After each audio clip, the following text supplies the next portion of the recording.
Assalamualaikum warahmatullahi wabarakatuh. Perkenalkan, nama saya Muhammad Divo Irwansyah dari Prodi Ilmu Komunikasi kelas D. Pada kesempatan kali ini, saya akan menjawab pertanyaan-pertanyaan untuk tugas mata kuliah Public Speaking. Nah, saya ingin menjawab pertanyaan yang pertama. Pertanyaan yang pertama itu, jelaskan perbedaan antara listening dan hearing. Nah, listening itu atau mendengarkan berarti memperhatikan dengan cermat, memahami apa yang kita dengar. Itu menurut Lukas tahun 2015. Namun, menurut KBBI, listening itu mendengarkan akan sesuatu dengan sungguh-sungguh, memasang telinga baik-baik untuk mendengar.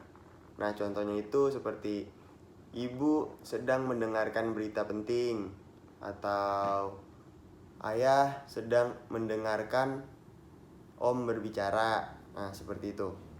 Nah, sedangkan kalau hearing atau mendengar itu adalah proses fisiologis yang melibatkan getaran gelombang suara di gendang telinga dan penembakan impuls elektrokimia dari telinga bagian dalam ke sistem pendengaran pusat otak.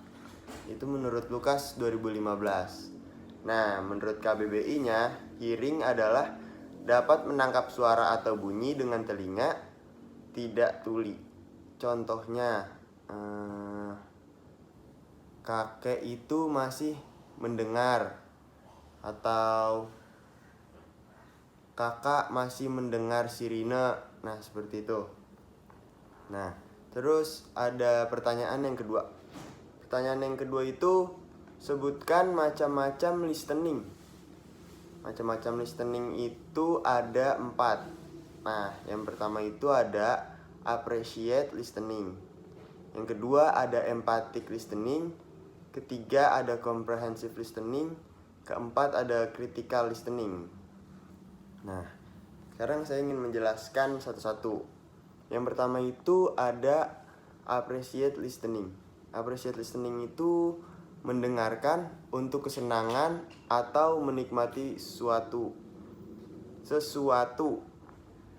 Contohnya mendengarkan musik, mendengarkan konser, mendengarkan lagu.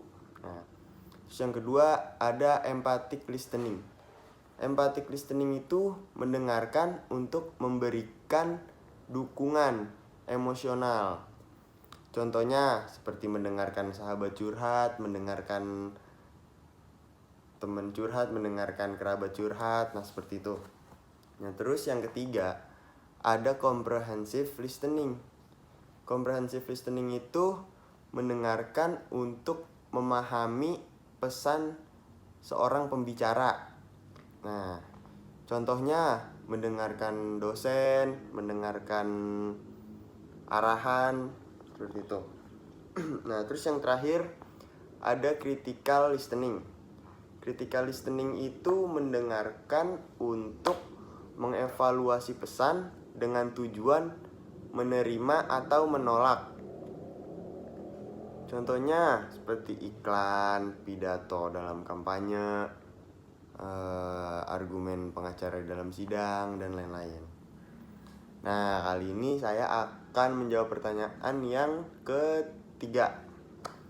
Pertanyaan yang ketiga itu adalah, jelaskan mengapa listening itu penting dalam public speaking.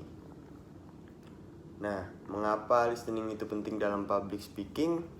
Jawabannya adalah karena di dalam public speaking sendiri, mendengarkan dengan baik itu merupakan unsur yang sangat penting dalam public speaking, karena memudahkan kita untuk terhubung atau terkoneksi dengan baik oleh orang lain dalam berkomunikasi. Nah, dan juga jika kita bisa mendengarkan dengan baik, itu akan kecil kemungkinan terjadi masalah karena salah menangkap informasi. Nah, terus pertanyaan yang keempat. Pertanyaan yang keempat itu jelaskan apa yang dimaksud dengan active listening.